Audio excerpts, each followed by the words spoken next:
Proverbsville got its name from the book Those Kids in Proverbsville, which is a compilation of stories of a place called Proverbsville, where kids learn values and traits from the Bible book of Proverbs. Simply, Proverbs stands for biblical wisdom, and Ville or Villa is big house. So Proverbsville means the big house of wisdom. That is why we took Proverbs 9:10 as our school verse. The fear of the Lord is the beginning of wisdom, and the knowledge of the One is understanding. The phrase, the fear of the Lord is the beginning of wisdom, is the cornerstone of Proverbs. Fear is not a negative connotation, but a word for reverence or worship, suggesting that wisdom births when we properly acknowledge who God is and offer Him the worship He deserves. It reminds us that life's true significance is discovered when we approach God with an attitude of humility and awe, not dread and fright.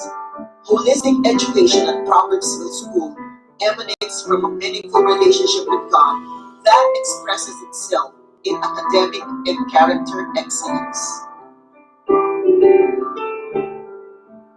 24 years for Proverbsville School Incorporated was not at all an easy journey.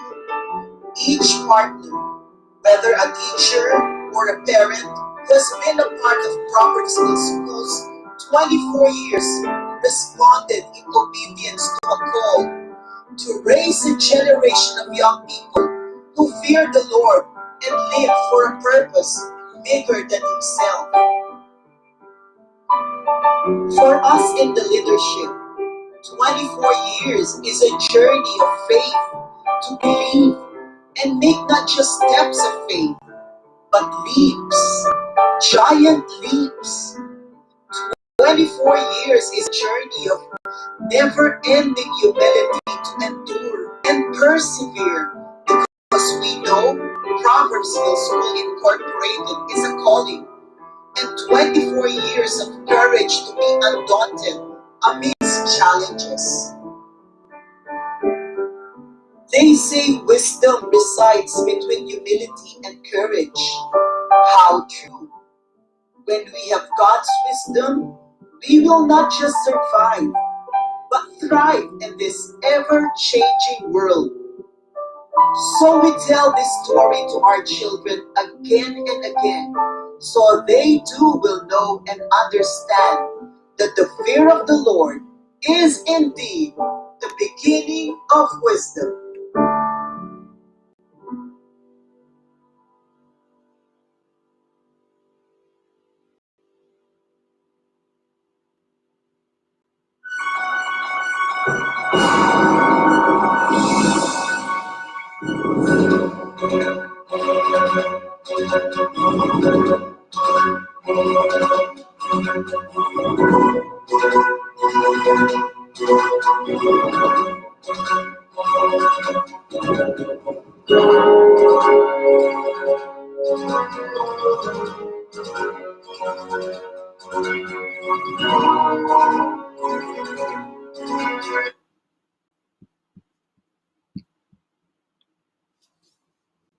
Okay.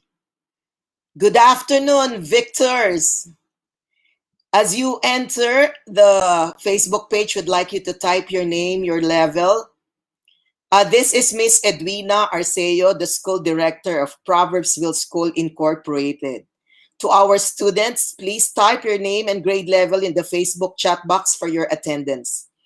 As you listen to today's short talk on eye care, please type your questions and or comments. The COVID-19 has greatly affected our lives, especially in the schools. This pandemic has taken its toll on the way we do things.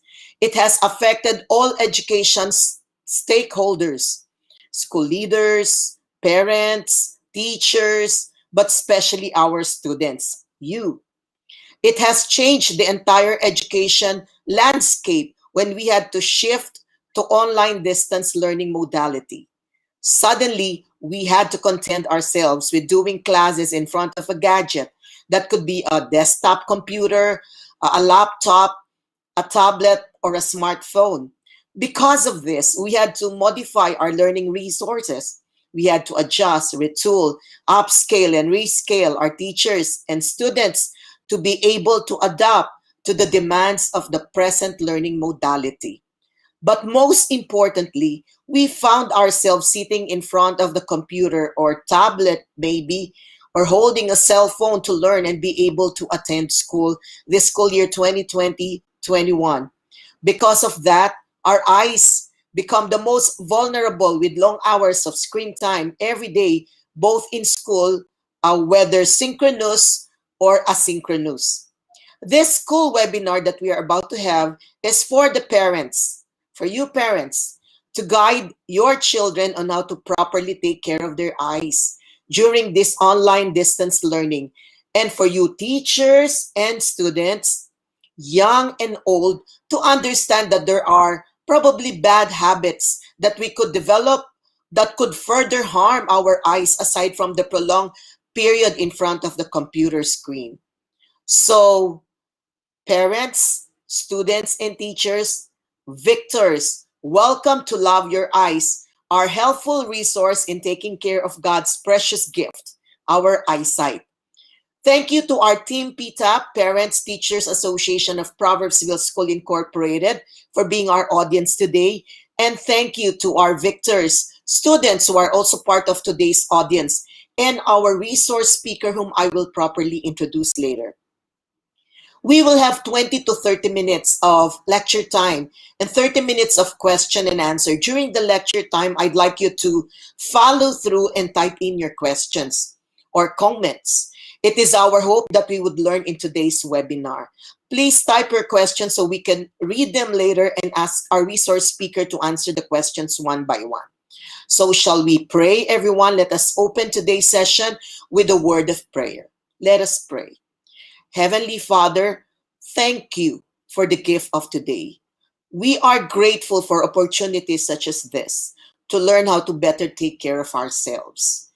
Our eyes, especially, as they are useful not only to appreciate the beauty of your creation, but for our learning and growth. Bless our resource speaker as she shares her expertise. Prepare our hearts, Lord, and our mind to make the most of today's webinar and consultation. In Jesus' name we pray. And everybody say aloud, Amen. Amen. Okay.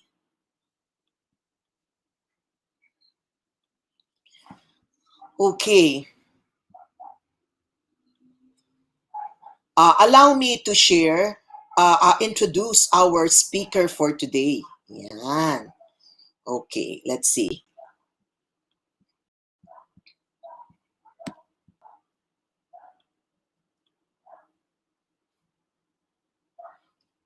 Okay, sandali lang po.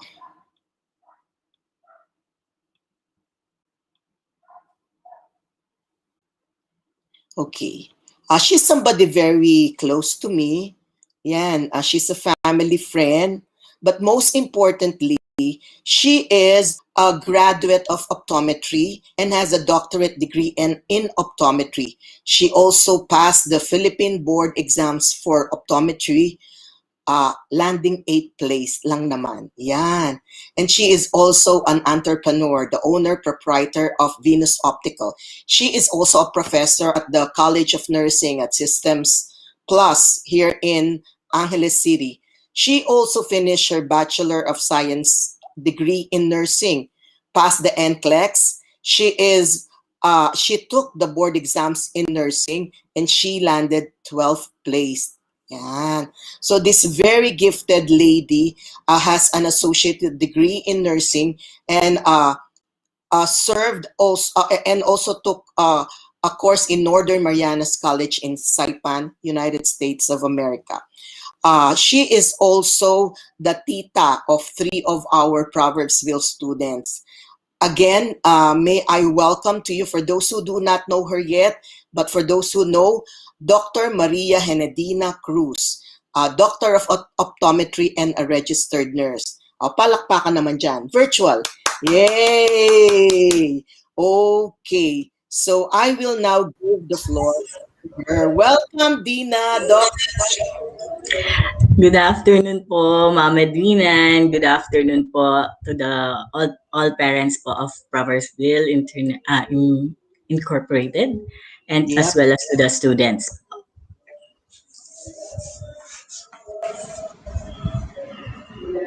Okay na ba sa atin yung okay na sa atin yung screen? Dina, yan. Okay. Yes po, Okay, Ma'am. so Okay shall I naman po. move on? Okay. Okay, sige. Okay, so I'll be starting na po, and I hope I can share some insights po with regards to visual health and taking care of your eyes. Okay. I will be talking about vision care in the digital age. Okay. So when we talk about digital age, it is actually the period where many things are done by the computer, and large amounts are being set in front of us, made available to us through computer technology, which is actually the present time, di po ba? Yes, kasi we are surrounded with computers, laptop, gadgets, smartphones. Okay, those are part of our everyday living na po. Technology has given us great comfort. Okay, it actually spells out convenience po, right? Okay, especially now during the pandemic, we are able to go to class virtually. Tama po ba? We do not need to stay away from our house. We are actually in the comfort of our own rooms at times, di po ba? And yet we are able to visit the classroom, the virtual classroom, talk to our instructors, teachers, even talk to our classmates. Well, that's computer technology. Okay? That's the advantage of computer technology. However po, with the advantages that the digital world brings, comes disadvantages din po. One of which involves our health, particularly our vision. When viewing a computer or digital screen, oftentimes they make our eyes work harder. And as a consequence, it makes us susceptible to develop vision-related symptoms such as digital eye strain or the computer vision syndrome. This syndrome is described as a group of eye and vision-related problems that result from computer use, tablet, e-reader, and even cell phone use. Many individuals experience eye discomfort and vision problems when viewing digital screens for an unextended period of time. The level of discomfort appears to increase with the amount of digital screen use. Most common symptoms associated with digital eye strain are, of course, eye strain. That's the time when you feel that your eyes are too tired na. Okay. With that comes headache na rin, blurred vision, dry eyes, neck and shoulder pain. Okay. These symptoms are usually caused by poor lighting, okay, glare on the digital screen, improper viewing distances, poor sitting posture, uncorrected vision problems, and a combination of all these factors. The uncorrected vision problems kasi po, sometimes po, you already have myopia or nearsightedness, and then, or in other cases, medyo farsighted naman po, they remain uncorrected and still we use the computer. Okay? It adds up to the problem po. Yan po yung mga yon. Okay? Now, ang pinaka, kumbaga, for us to be reminded of, the longer it takes for us to be on viewing the computer screen, the more symptoms we will be experiencing. Okay? That is po yung pinaka-gist po na dapat nating malaman as parents. Okay? That is how we can be in control and the first step in taking care of your children's children's vision. Okay? How is digital eye strain diagnosed? Okay. First, of course, comprehensive eye exam po yan. Okay? Your eye doctor will diagnose po. Okay? How is it done? We take the patient history. History taking, we do that because we need to know if there is pre-existing condition na on the client. Okay, that might be a contributing factor po for the difficulties that she or he is experiencing. Another thing is if there is medications that the client is taking. Also, dito natin malalaman, dito sa patient interaction natin to, yung mga complaints po niya. Okay? If the patient, usually po kasi, right now po the patients are coming in and they are, as what I have previously stated, they are complaining of eye strain, headaches. Okay? So yan mga yan, we are trying to get during your patient history. Then we also do the visual acuity. This one, we make use of the ever-famous Snellen chart. Okay? Yan po yung laging nakikita nyo sa optical clinics and even sa eye clinics na mga letters po na pinapabasa sa inyo. That is visual acuity testing. Okay? That is one part of the comprehensive eye examination. Aside from that, we also do the refraction. That's the time when we put lenses in front of the eye to see if it's gonna be correcting your vision, okay, and if it's gonna be helping you out, okay. Yun po ang refraction. We also test for eye coordination, okay, yung movements of the eyes, yung positions of gaze, kasama din po yan for us to diagnose if it is truly digital eye strain, okay. Now, how is it treated? Okay. It is treated primarily, there are different approaches po talaga dyan. But the eye doctors come into unison na dapat there's two things dyan. Okay? One is regular eye care. Kailangan po natin yan. Okay? For us na computer users, okay, it is recommended that you do checkup, okay? Go to your doctor once a year po. Annually po yan, yung regular eye care natin, okay? And the other one actually is yung how to position, making changes in how you view the screen. Okay? Those are the two things that we need to think of for us to be going through the treatment of digital eye strain or computer vision syndrome. Okay? Let's talk about regular eye care. There are times na you don't really need eyeglasses, di po ba? Your vision is good at far. You can see distinctly when you look at far and even when you look at near. Those are the cases po for our students. Most of our students, remember po we also do vision testing dyan sa Proversville. Okay? We see that meron mga students na they do not really need correction at far and they are able to see clearly at near. Okay. But that does not mean po na hindi na sila nangangailangan ng salamin. We still need to check because there are instances, okay, that the client is complaining of what, just like what I said earlier, eye strain, headaches, okay, irritated eyes, ganyan. And then, because our computer screens, okay, they are such stressors to our eyes. Okay? We have certain lenses that would protect your eyes from computer use, from the glare, and even from the blue light emissions po. Okay? So let's see the next screen, which would talk about, okay, this one would talk about the positioning kasi of your computer screen. Kasi even if you are actually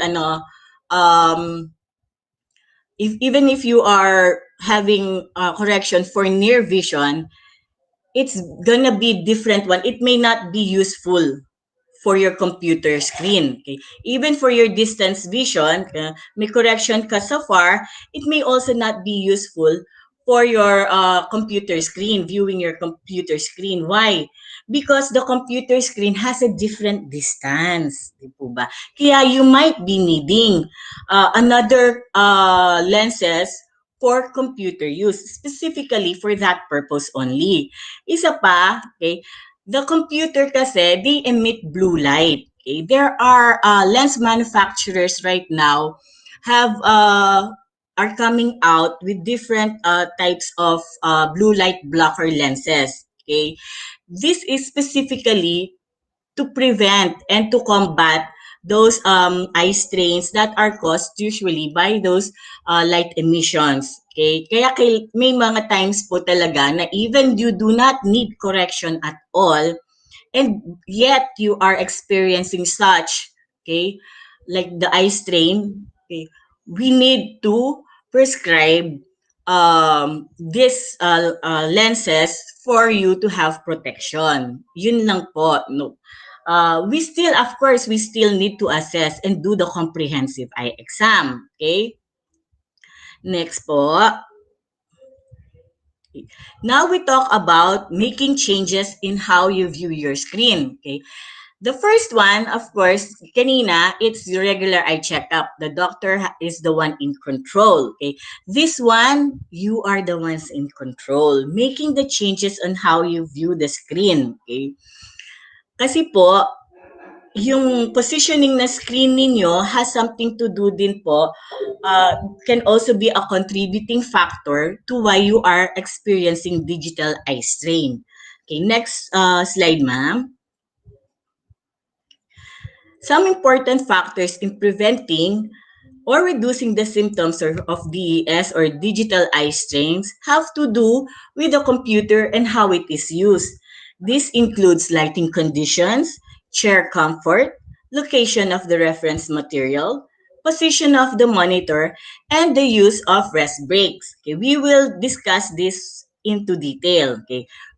For light condition or for the location of the computer, most people find it more comfortable to view a computer when the eyes are looking downward.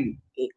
That's why nga for near targets, okay, we usually our eyes look downward. Okay? Remember, kamukha if we are reading a book, okay? We do not usually read a book like this. We read it like this because the eyes are more comfortable looking at near targets downwards. The same thing then po applies when you are looking in the computer or in the computer screen. Optimally, the computer screen should be about 15 to 20 degrees below eye level, which is about 4 to 5 inches. And this one is measured from the center of the screen. The screen naman would be around 20 to 28 inches from your eyes. Okay? This one, some other books would tell you 16 to 30 inches. Some other books will tell you 18 to 28 inches. But it is usually around this range. Okay? Remember that our focus is usually naman talaga is at the center of the screen. Okay? So even if your eye level is actually at the top most of your screen, okay, it's still going downward because you are looking at the center of the screen. Okay. Next slide po, ma'am. Sitting position is also an important factor. Chairs should be comfortably padded and conform to the body, just like in our image here. Okay, chair height should be adjusted so that your feet would be flat on the floor. Your chair, if they have arms, they should be adjusted to provide arm support while you are typing. Again, the number one factor here is comfortability. Okay? And yung posture mo, positioning din. Okay? Next po, reference materials. Okay, reference material should be located above the keyboard and below the monitor. That's ideal, okay? Ideally, okay? Some would really recommend for you to have a document holder. Pero kung wala naman kayo, it's okay, okay? Life can go on without the document holder as long as you know the goal, okay, which is to position the document so that you do not need to move your head to look from the document to the screen, okay? Kasi po, if there is a lot of movement, especially head movement, ganyan, it may also be a contributing factor for your neck pain, shoulder pain, ganyan. And also, your eyes keep on refocusing, okay? From this to this, ganyan. Unlike kapag ka nakatingin po sa screen, and then dito lang, the eyes are the ones moving, no need for the head. Konti lang po ang actually at some instances, walang refocusing na nangyayari because it's of the same distance as the screen, ganyan. Okay, yan. So, that's our goal. You should keep that in mind as well. Okay, next po. So for the next slide, we talk about lighting, okay? We position the computer to avoid glare, particularly from overhead lighting or windows, okay? It is, innate in us na kapag may glare na ganyan, automatic ina-adjust na natin yung computer natin, di ba? Why? Because it gives strain to our eyes, ganun. So, kapag kami nakikita na kayo may glare, what can you do? You can use curtains, drapes, okay? Or yun nga, you might want to have a lower watt dun sa voltage ng ng light ninyo, and you can reposition. Find a location pa din where there is less glare na makikreate. Ganun po. Okay? Next po, okay. Blinking. Okay, this is very important. Blinking is actually a reflex na we do not tell our eyes na ngayon ka lang magbi-blink or mamaya after 5 minutes ka mag-blink. No, it's automatic po yan. Why? Because we need to blink because it cleanses our eyes, it moisturizes our eyes, it nourishes our eyes. Okay? Kaya po, we need to blink. Ganyan. However, when we are so much concentrated on our computer screen, the blink rate is a lot less. Na-lessen po ang ating blink reflex kasi we're so focused on what we are reading on the screen, ganyan. And if this one goes for a long time, it will develop dry eyes. Now, if we have dry eyes, yun na po.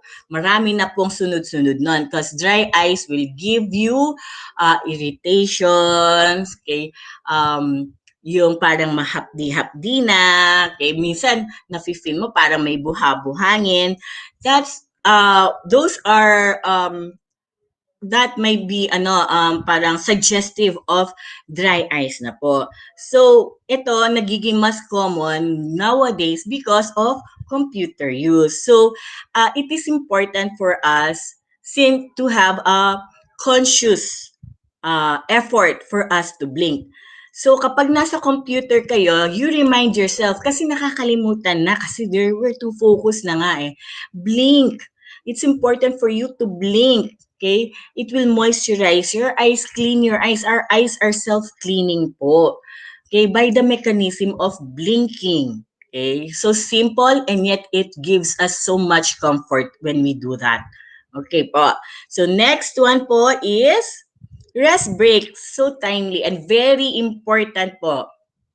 To prevent eye strain, try to rest your eyes when using the computer for long periods. Okay, especially now na nasa virtual classes tayo, all we are given is yung computer screen. That is our means of learning. Okay. However, we have to rest our eyes if we will be using the computer 2 hours or more continuously. So after every 2 hours, 15 minutes rest. Okay? That's the ideal po. Okay. Also, we have the 20-20-20 rule. Okay? Every 20 minutes of computer viewing, look into a distance about 20 feet or beyond for 20 seconds. Okay? Next slide, ma'am. Yan. According to American Optometric Association, to prevent digital eye strain, we follow the 20-20-20 rule. You take a break for 20 seconds for every 20 minutes and look at something distant target about 20 feet or beyond for 20 seconds. Kaya nga po, 20-20-20, it will give your eyes rest. Okay? And in doing so, andyan na rin po yung kasama na yung blinking mechanism. You can rest your eyes, okay? And then look at distance, okay? Remember po kasi, when we're looking at distance, our eyes are at rest, okay? When we're looking at near, our muscles of the eyes, just for us to focus at near, they keep on working. Kaya nga po, we have to follow, okay? Kapag nag 20 minutes na yan, okay, let's have a 20-second break. 20 seconds lang naman eh. Look at far distance because it will keep your eyes rested, okay?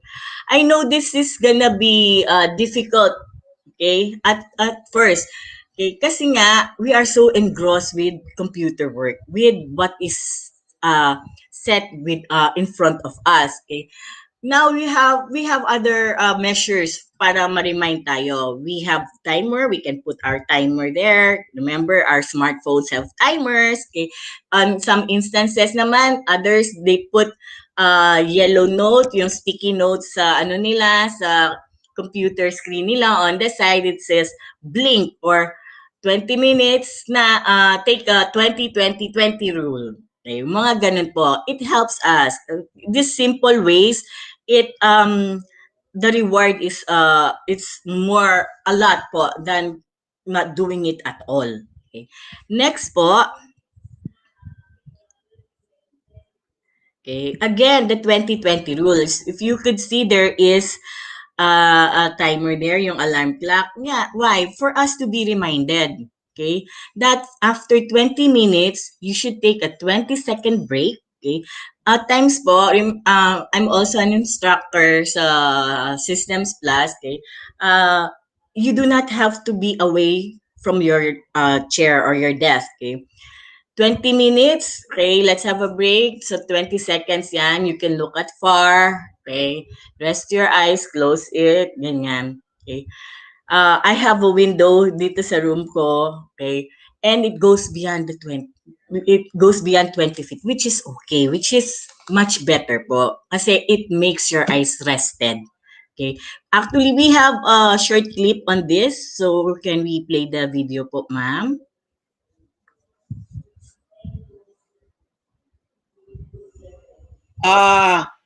Dr. Dina, while we are preparing the video, can you just answer the question?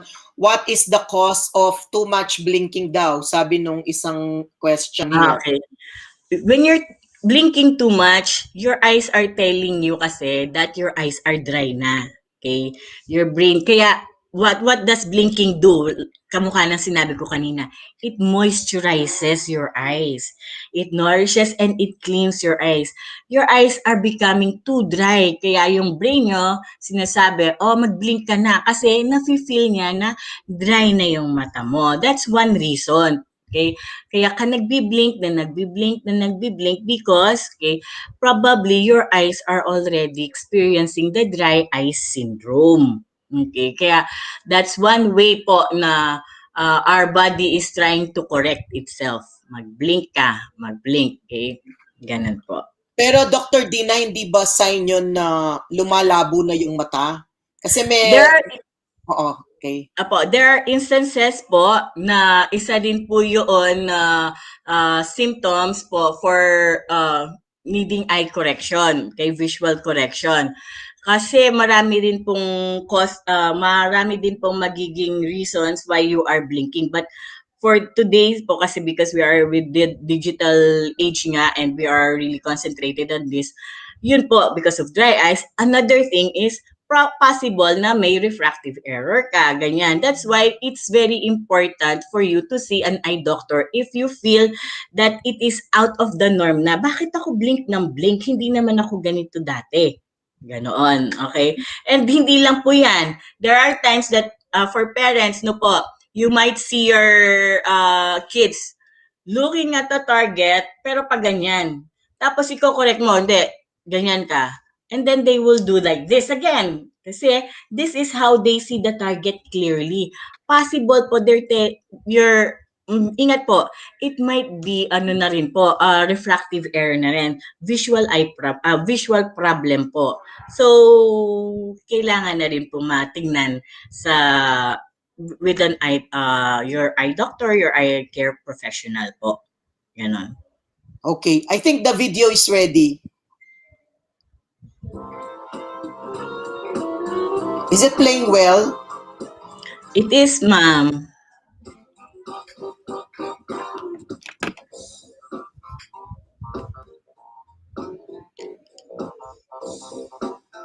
If you spend a lot of time in front of a computer, by the end of the day, you may notice irritated eyes, blurred or double vision, dry, red eyes, neck, shoulder, and back pain, and even headaches.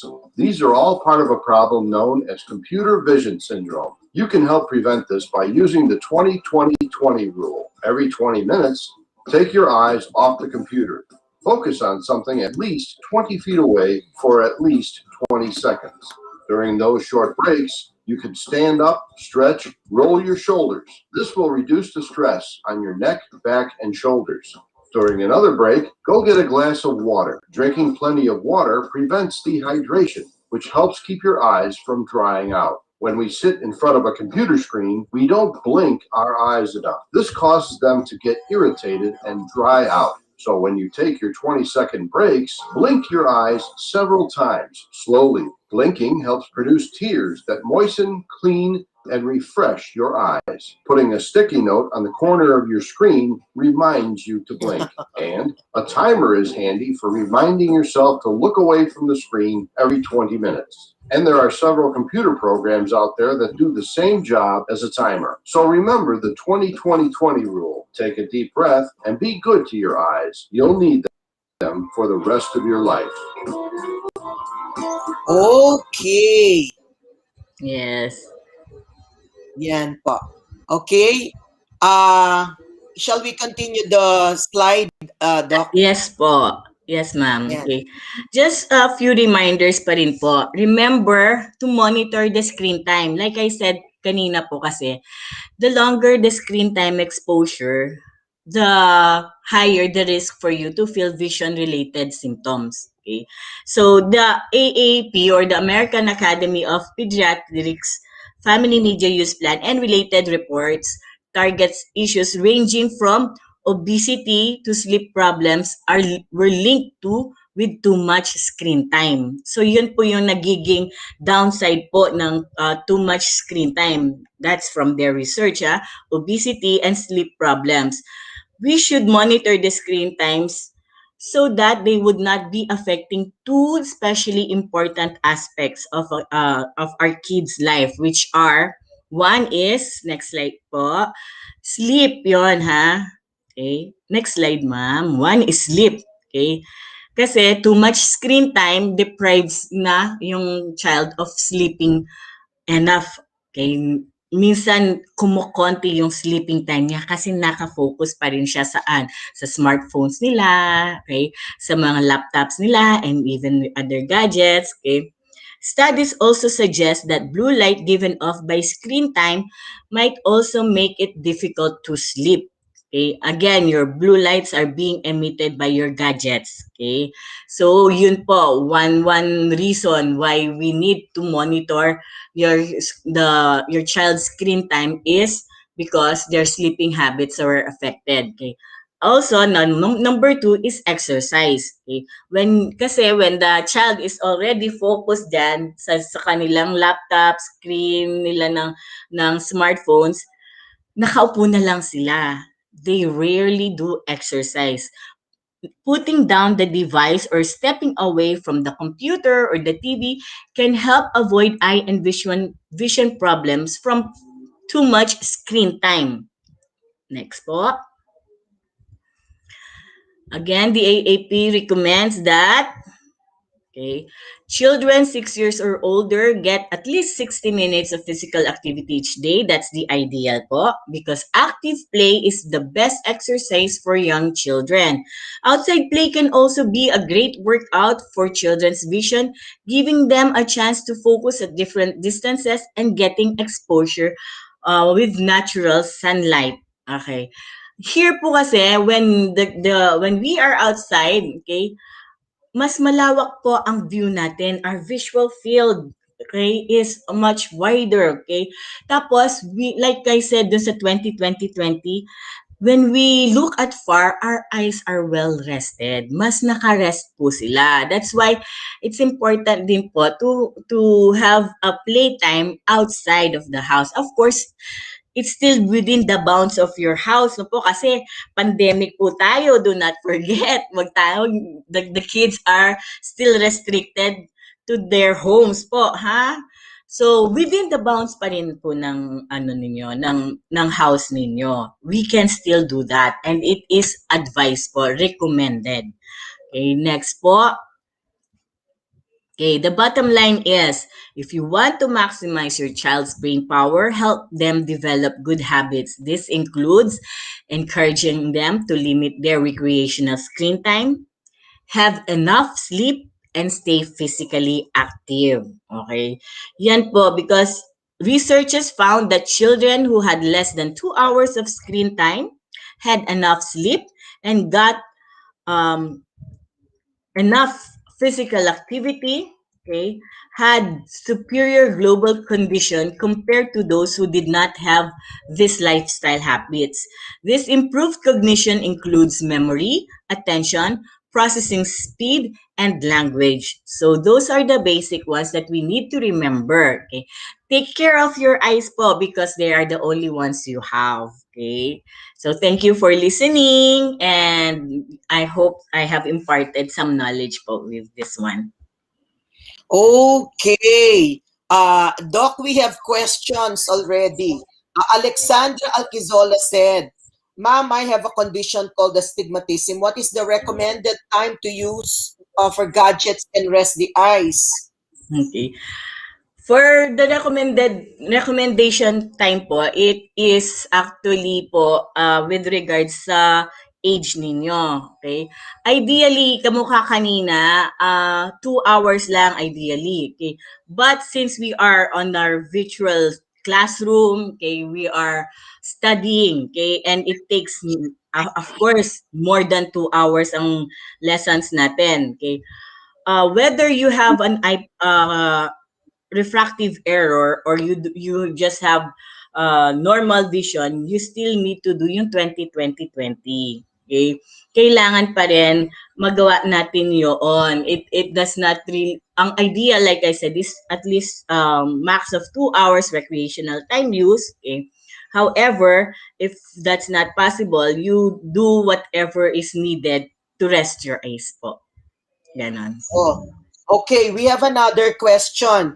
Ma'am, what is the recommended wattage for our desk lamp? Because you spoke about lighting. There actually walang naka-specify na recommended wattage, okay? However, you check if it will not produce glare kasi yun naman ang point talaga natin to take away the glare that is reflecting from the screen, and because that glare will be the one causing the eye strain to your causing strain to your eyes po. Kaya that's the main reason. So kailangan po no glare. Okay? The higher the wattage kasi, the higher the impact na nagre-reflect yan.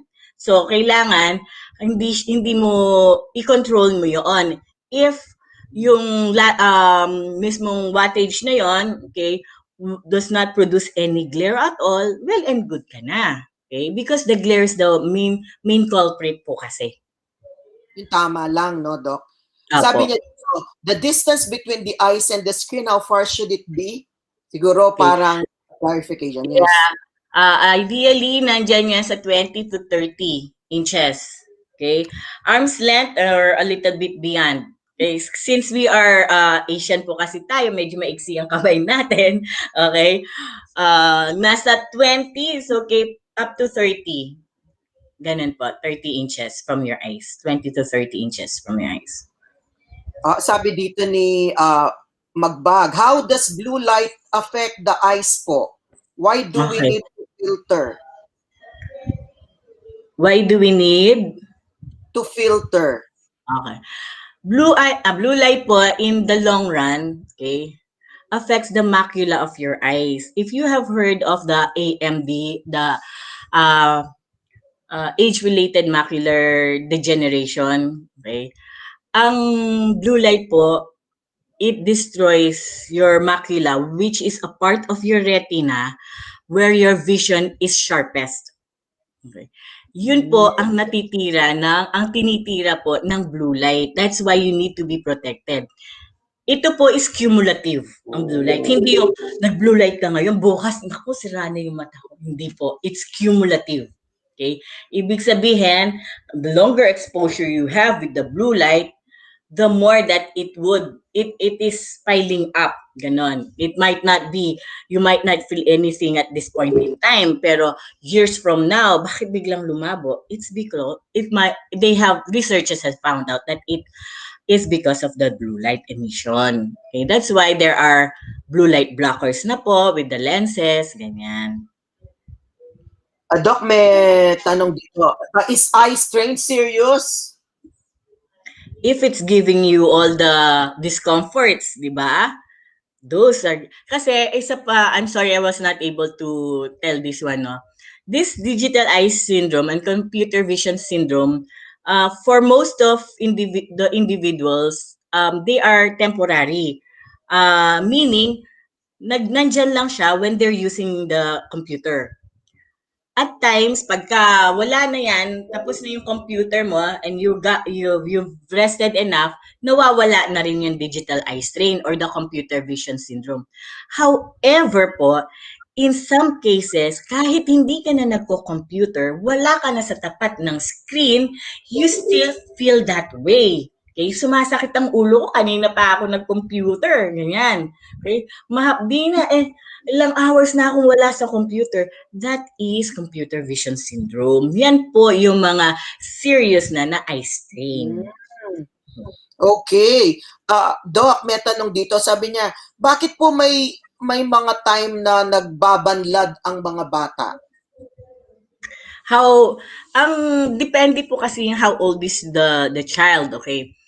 Marami pong reasons yan. If the child is very young pa, okay, hindi pa well coordinated or developed yung mata. Kaya may chances, there are cases wherein nagbabanlad pa because the eye is still developing. Okay? And one thing else is sa mga bata, parang they're naturally banlad because of this distance po. Yan. Okay? Minsan po, hindi pa develop talaga yung structures natin. They are parang malapad pa to, kaya yung mata natin parang they're looking in. Ganon. Dun yun sa mga bata. Pero as we grow old, okay, tumatangos na ilong, nagde-develop na yung ibang structures natin, pumupwesto na rin po ng tama yung mata. May effect pala yun. Okay. Meron po. Ganun po. So, if let's say, medyo you have reached a point where, grade school ka na or nasa elementary ka na and still meron pa rin mga banlad-banlad, okay, it's time for you to see an eye doctor to have it assessed further po. Okay. I guess I will just have to choose some of the questions, no? But we're very, very happy po our students are asking questions. Sabi dito, how to prevent astigmatism? Ang astigmatism po kasi is something to do with the curvature of your cornea. Okay? Our cornea is curved in such a way na hindi pantay-pantay ang kurbada niya. So, in effect, all of us actually have existing astigmatism, but the degree or level is so minimal. That's why your eyes are able to compensate. or your body system is able to compensate. Okay? Therefore, if meron ka ng astigmatism, okay, it will trigger kapag you're putting stress on your eyes, like too much in your work, okay, puro ka computer, okay, it's a contributing factor, okay, kaya hindi na kaya ng body system natin to compensate for the minimal supposedly error of refraction. Now, there are times na yun talagang curvature niya, the difference is medyo malaki na, mataas na, okay, na lenses lang ang katapat niyan. Kasi nasa kurbada na ng cornea mo eh, okay? When So you either say lenses, when you say curvature, parang it's how you're born, what you're born with, yes, ganon. ganon, okay?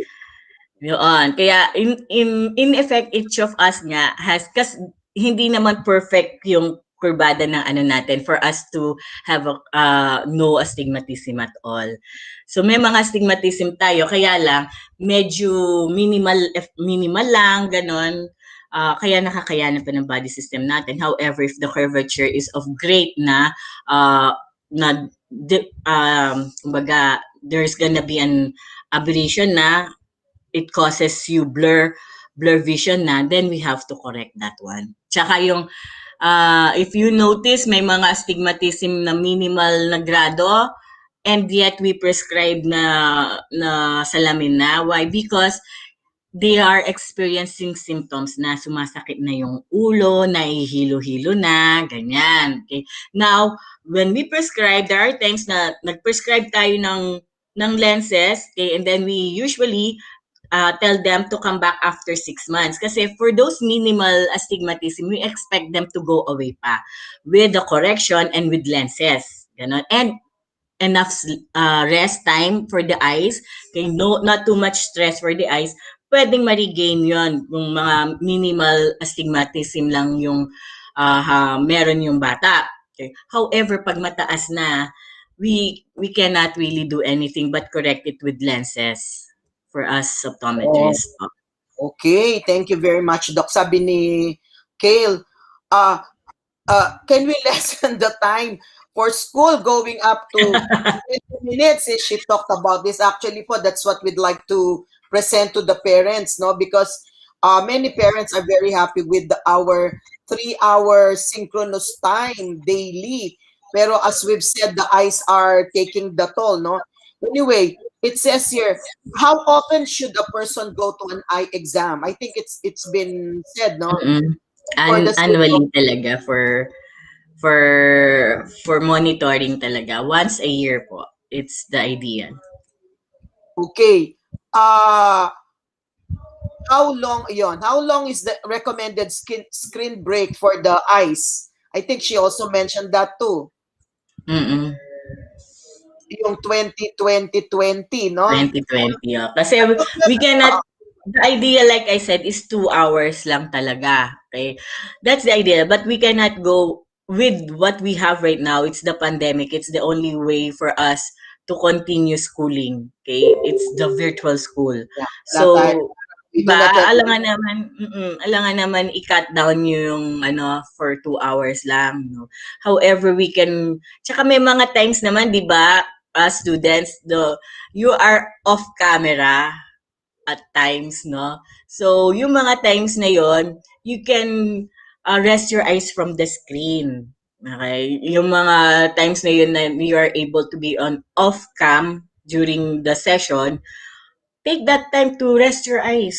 Yun lang yun. And then, go back to it, di ba? Kasi hindi naman lahat. I'm also an instructor, sabi ko sa inyo.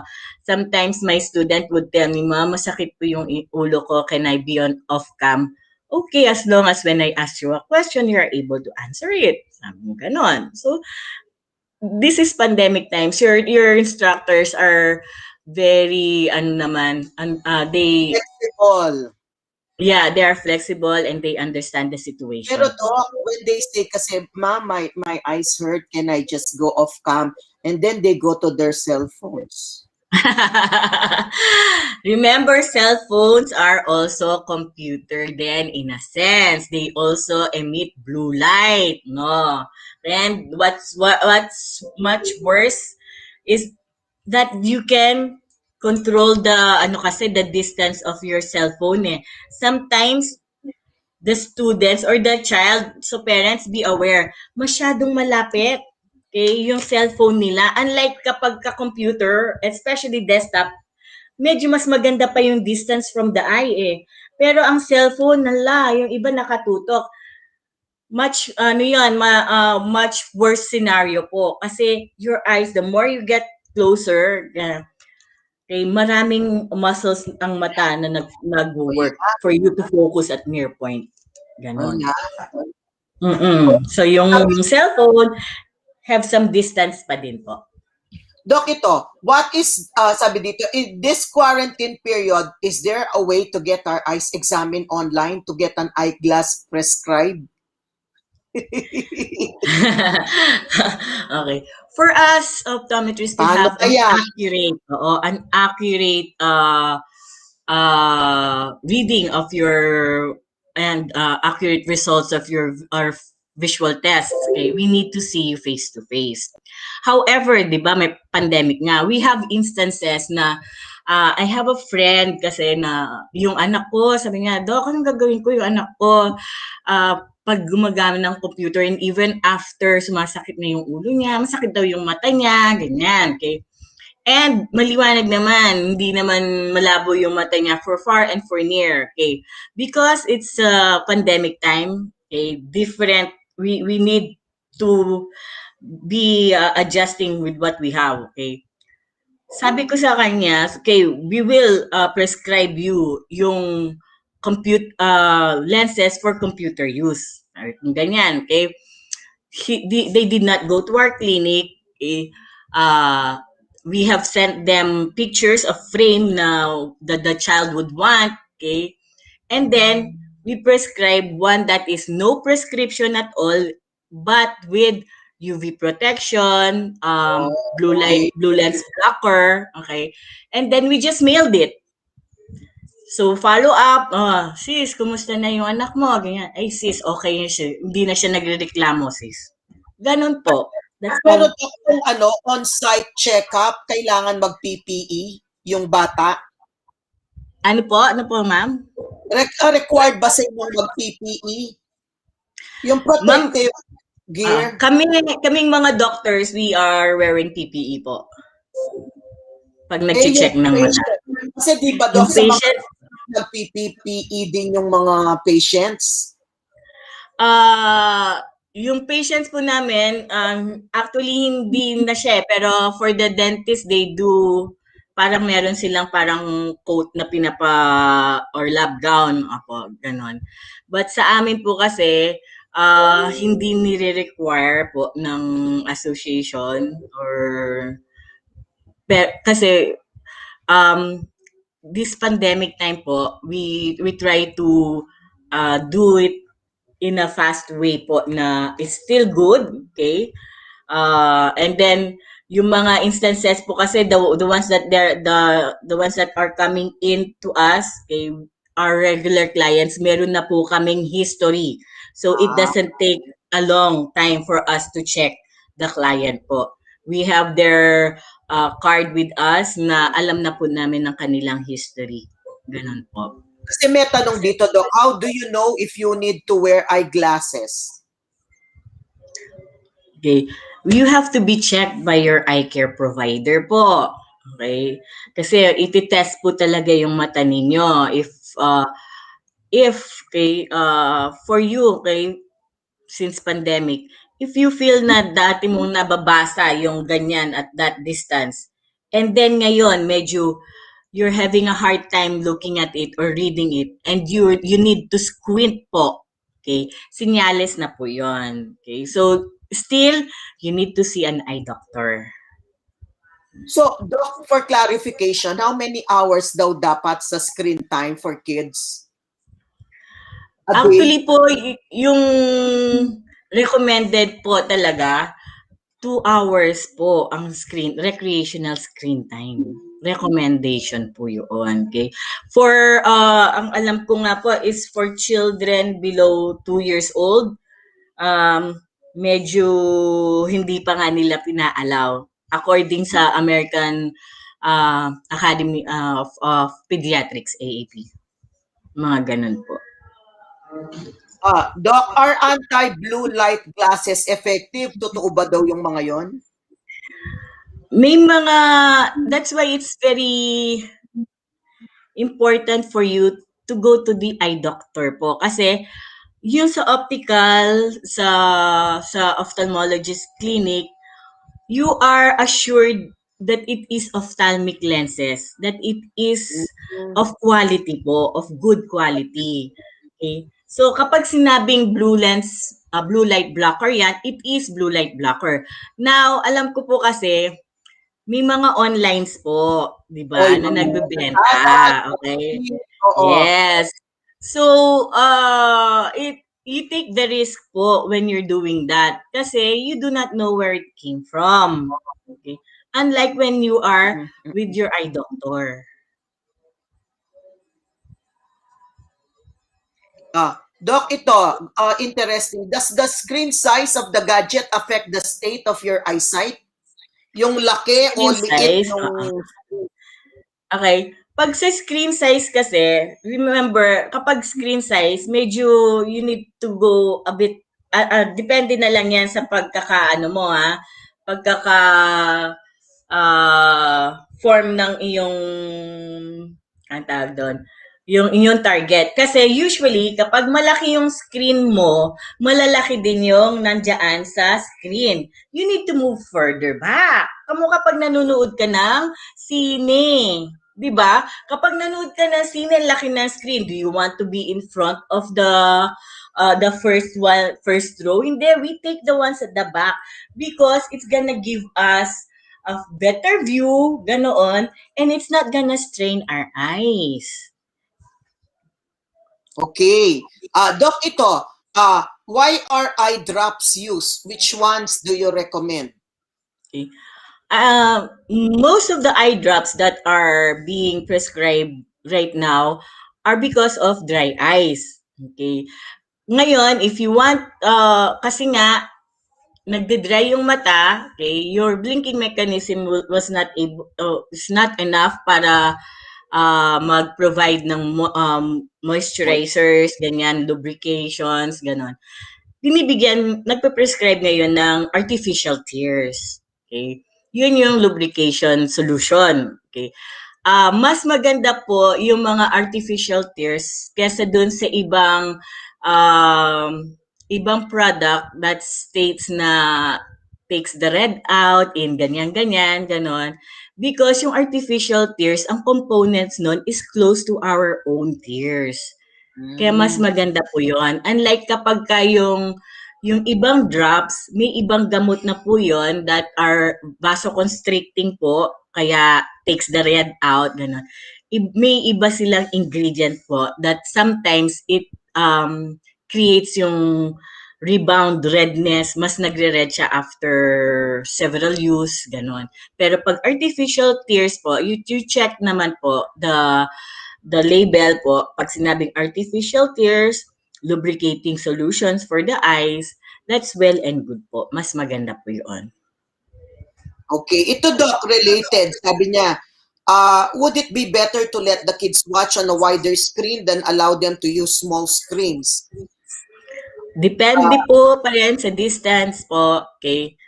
You might be using widescreen tapos nakatutok pa din po sila. That's gonna be you're trying to cause eye strain pa din. Okay? If it's a bigger screen, check. Okay? Not too close pa din po. Okay? If it's a smaller screen, okay, kamukha niyan, for the cellphone, no? Okay? Just, hindi porke maliit yung screen mo, nakaganon ka na. Hindi pa din. Okay? Usually, ang near target natin is 14 inches away. That's our near target. Size mo, Doc, kahit anong size. So, kung yung dapat malayo din, no? Oo, 14 inches away. Ngayon, for certain presbyopes, yung mga nahihirapan magbasa because of uh, advanced age, because of the aging process, Yun. uh, kailangan yung gamitin yung reading glasses ninyo or make the font bigger.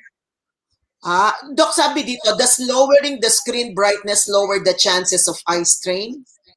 Opo, kasi po, if your screen, your contrast is too bright, okay, nagko-cause din po siya ng eye strain. Kaya yung mga iba, there's a recommendation nga, kamukha dito sa mga cellphone, na 50% lang po ang brightness. One of the recommendation po. Doc, yung kung nagbabasa ka na ay nagse-cellphone ka na patay ang ilaw, masama yun? Masyado po kasing naka-contrast din po eh. Although it's Dapat much better neutralize, pa rin po. Dapat neutralize. Doc, yung mga No, nagbabasa, yun. yung mga bata na naka-iPad na nakahiga, Okay.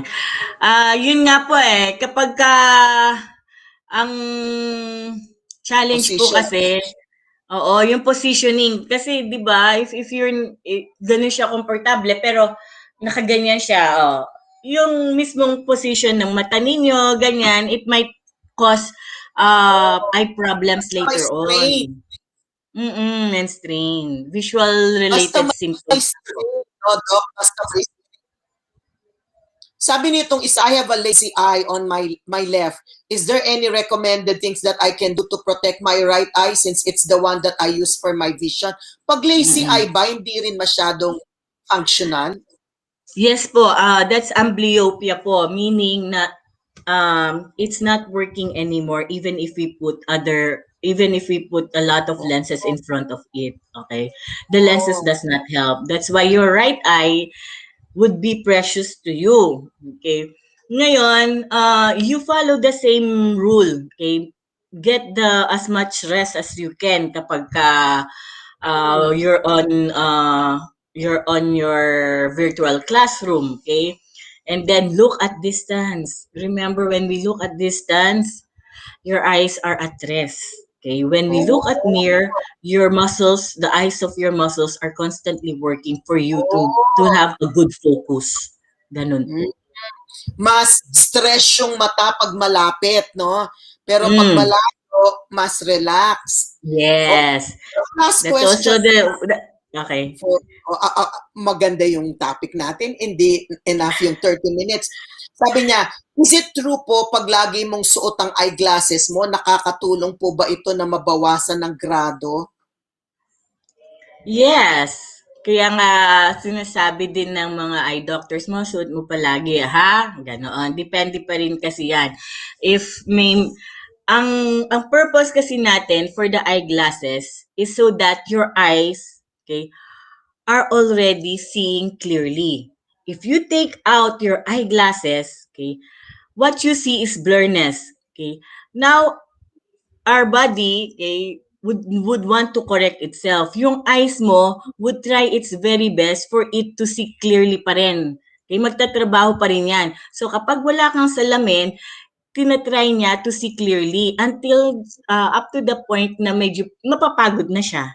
Okay, give up na lang siya. But when you are wearing your eyeglasses, first point of contact pa lang, maliwanag na yan. So what is your eye doing? Naka-rested siya kasi clear vision na siya. Ganun po ang eyeglasses natin. Sabi nung isang parent, I got glasses for my kids to protect their eyes. Kasi daw nagkaka-headache naman pag nasuot yung mga glasses. Pero anong glass ito, no? Oo. Depende. If that's the case, kasi, di ba, kaya ka nga binigyan, that's why we are prescribing you to relieve you of your symptoms. If, for example, you were not relieved of the symptoms, you can ask your doctor kasi they can recheck naman po and see what happened. Why wasn't that corrected? I have to know po kasi what is the history behind that.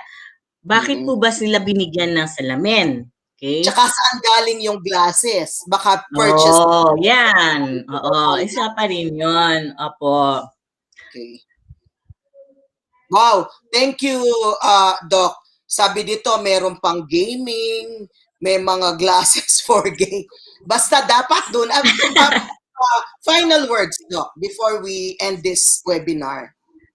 Okay, so una, I would like to thank everyone for listening in. Okay, I would just want to thank you, Ma'am Edwina, because our eyes are as important as any part of our body. Okay, and I am very grateful that there is a webinar such as this to make people aware that your eyes are nandyan siya, functioning for you, and yet they are taken for granted at times. So, with the pandemic going on, it will take its toll, sabi nga ni Ma'am Edwina. But we can do something about it po. Okay? As parents, as an individual po, we should take care of our eyes po. Yun lang po. Very well said. Thank you, Dr. Dina Cruz. We'd also like to appreciate our parents and our students, our children, for being so interested in the topic today. Thank you very much. And this ends our webinar today. God bless you and let us take care of our eyes. Love your eyes. Thank you, Dr. Dina. God God bless you. bless. Thank you po.